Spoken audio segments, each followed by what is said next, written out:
Sajak van cilên Kurdî renk bi renk û gelek ji li wê hatine heye gelo em ji wir dest pê bikin ji Ayla xanimê jî pirs kiribû. Yani ev cilemeyi esasiye bir rastî ji ber ku îro konferansa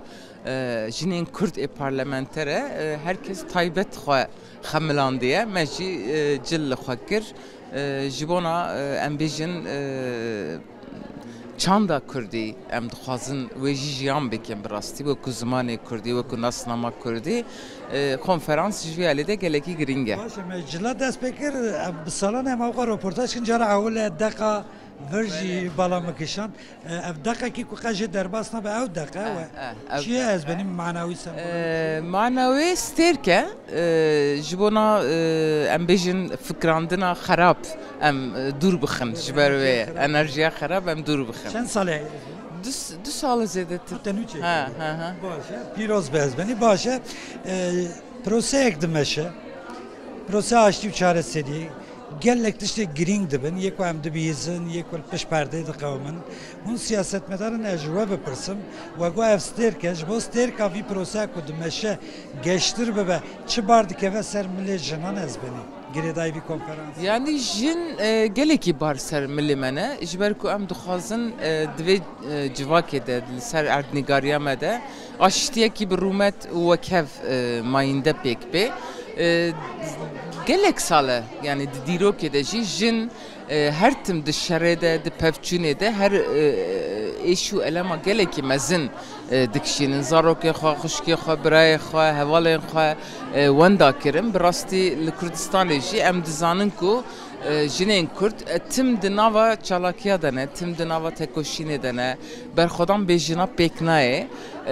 em neviyê civakê ne ji ber ku em neviyê civakê ne divê proseya aştî û civaka demokratîk de jî gerek em ciyê xwe herî mezin bigirin. baş e prosana di çi qonaxî de çi dibe ez benî yan jî yê çi bibe hûn bi me re parve Yani vêga hevdîtin berdewam dikin hin dizanin PKK kongre xwe pêkanî daxuyanî jî da piştî wê em ê binerin di pêşa rojê de çek danîne wê çawa bibe ê ku çekê xwe danîne wê bi çawayî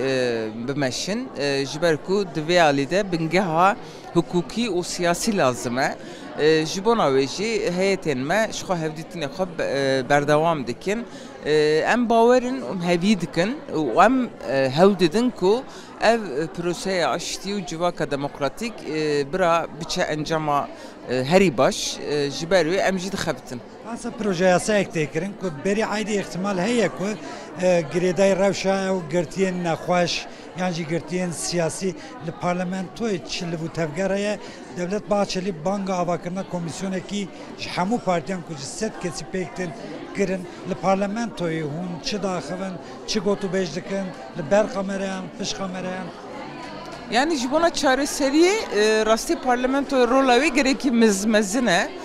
banga Bahçeli gelekî erenî bî me jî bersiv da ji xwe demek dirêj em dibêjin gerek parlamento berpirsyariya xwe bi cî bîne serokê parlamentoyê got ewil bira çek bên danîn ji vî alî de hîn her tişt zelal nebûye bi rastî lêbelê em dibêjin demkî berê demkî gerek ev komisyona ava bibe partî herî fere bira didê de cî bigirin û ji bona girtiyê nexweşî girtiyê siyasî jî gav bêavêtin yani demdema gava ye ji ber ku gel hemî ji me vê dipirs dikin em jî vê dixwazin. berî aydê ew gava ji bo girtiyên siyasî Yani anka ez bawerim hîn hevdîtin îro jî berdewam dike min jî berî saetkî lê nerê hîn eşkere nebûye îro komisyon heye komisyona edaletê ew ê bicive ez bawerim heta êvarî ew ê eşkere bibe. gelek gelekî spas ez benî